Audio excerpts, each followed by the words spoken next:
সুপ্রিয় দর্শক, আজকে সিপিএলের 227তম সহযোগিতার হাত বাড়ছে মানবিকভাবে যিনি আছেন।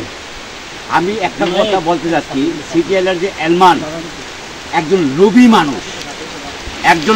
মানুষ এবং সংসারবিহীন মানুষ।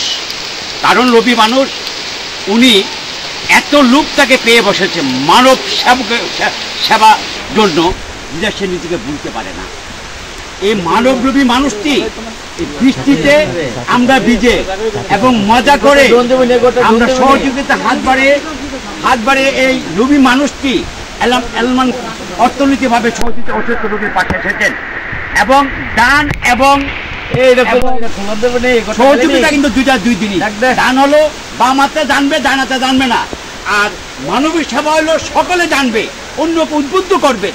আপনারা অনেক সময় অনেক কিছু বলেন, যেমন আমি মাসে 2 বার খাওয়ানো হয় এবং আপন ঠিকানা আমি লাল দাফন করি, রিক্সা লোকদেরকে আমরা সহযোগিতা করি। আপনারা অনেক সময় ফেসবুকে এই লোভী মানুষের বিরুদ্ধে কথা বলেন। ভাই, আমরা প্রেমিক মানুষ।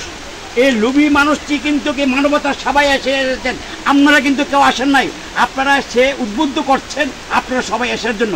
এই লোভী মানুষ আমি কক্সবাজার জেলা প্রেস ক্লাবের পক্ষ থেকে আমি অভিনন্দন জ্ঞাপন করছি। বৃষ্টিতে ভিজে, রোদে ভিজে, খেজুর গাছের মতন দাঁড়িয়ে থাকে প্রতিকা কখন একটি লোক অসুস্থ হলে তার পাশে দাঁড়াবে। এই লোভী মানুষটি তার জন্য দোয়া করবেন। এই লোভী মানুষটি যাতে আরও বেশি করে সহযোগিতা হাত বাড়াতে পারে, লিটন ভাইয়ের মতন। এন সাদ্দাম আছেন, জিয়াউল শিপন আছেন, আনুকে যারা আছেন, আমরা বৃষ্টিতে ভিজেও এই লোভী মানুষটি মানুষের সেবায় এগিয়ে এসেছেন।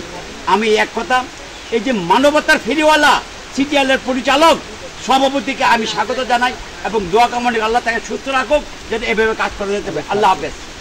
কসবা টিভির সংবাদের সাথে থাকার জন্য ধন্যবাদ জানাচ্ছি। পরবর্তী সংবাদ পেতে আমাদের চ্যানেলটি সাবস্ক্রাইব করে রাখুন।